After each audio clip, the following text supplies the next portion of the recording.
பெத்த பையனையே எனக்கு எதிரா திருப்பி விட்டுட்டீங்கல்ல. உன் நல்லதுக்காக தான்டா நானே பேசிட்டு இருக்கேன். அது உனக்கு புரியலல்ல. இங்க பாரும்மா, உனக்கு நல்ல புரியுற மாரி எல்லா வழியிலயும் நான் உனக்கு சொல்லி பார்த்துட்டேன். நீ மறுபடியும் அதே வேலையதான் செஞ்சுக்கிட்டு இருக்க. ஒரு 10 நிமிஷம் கூட உன்னை நம்பி வெளியே போயிட்டு வர முடியல. ஏதாச்சும் ஒரு பிரச்சனைய ஆரம்பிச்சிடுற. நேத்து வீட்டை விட்டு போறேன்னு அவ்வளவு வீராப்பா கிளம்புனாங்கல்ல, அதுக்குள்ள என்ன நடந்துச்சு?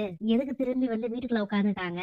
அதுக்கு என்ன அர்த்தம்? ஏதோ பெருசா பிளான் பண்ணிருக்காங்கன்னு தானே அர்த்தம். நான் சொல்றத பொறுமையா கேட்டுக்கோமா. இந்த வீட்ல அவங்களுக்கும் பங்கு இருக்கு. சட்டப்படி பத்திரத்திலயும் அவங்களோட பேர் இருக்கு. அவங்க கொஞ்சம் நல்லவங்கங்கிறதுனால உன்னை எதிர்த்து பேசல. நாளைக்கே உன்னை பார்த்து இந்த வீட்டை விட்டு வெளியில போன்னு சொன்னா நீ என்ன செய்வ? அவங்க எப்படி என்ன வெளியில போன்னு சொல்ல முடியும்? நீ சொல்ற உரிமை தனத்துக்கும் இருக்குல்ல. இந்த வீடு தனத்துக்கு தானே சொந்தம். அவ என்னைக்குமே என்ன பார்த்து வெளியில போன்னு சொல்ல மாட்டா. நானும் சொல்ல மாட்டாமா. ஆனா நான் சொல்லுவேன். கதிரு, என்ன பார்த்து என்ன வார்த்தை சொன்ன? என்னைய வீட்டை விட்டு வெளியில போக சொல்ற?